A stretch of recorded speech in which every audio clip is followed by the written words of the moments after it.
Imaginez que tous les sons disparaissent. Plus de voix, plus de rire, plus de musique, juste du silence.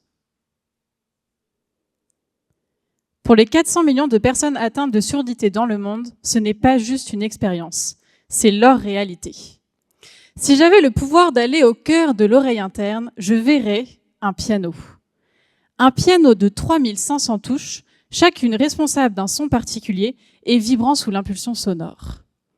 Mais comme un piano totalement désaccordé, si un seul gène est défectueux, alors on a beau appuyer sur ces touches, elles ne répondent plus.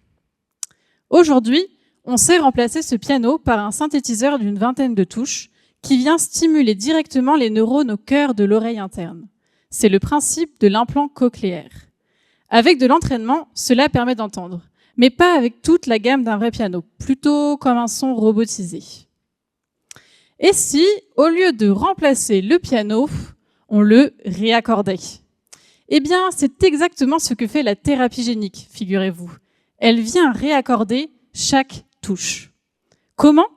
En amenant une copie saine du gène défectueux au cœur de chaque cellule de l'oreille interne.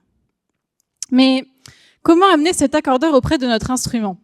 En effet, l'oreille interne est l'un des organes les plus difficiles d'accès du corps humain, comme une forteresse. Son entrée ? Une porte toute petite et très fragile, la membrane de la fenêtre ronde, un tissu très fin. Pour délivrer un médicament, il faut forcer cette porte avec une seringue au risque de détruire totalement notre forteresse, l'oreille interne. Dans ma thèse, je ne force pas la porte. Je crée une micro-fenêtre temporaire. Et pour cela, j'utilise un laser. Alors non, je vous arrête tout de suite, ce n'est ni de la science-fiction, ni un braquage. Ce laser, il est extrêmement précis. Et je le règle afin de rendre le tissu plus perméable, temporairement, mais sans l'endommager. Ensuite, j'utilise l'énergie lumineuse du laser pour déposer des microgouttes de notre médicament exactement là où la microfenêtre a été créée.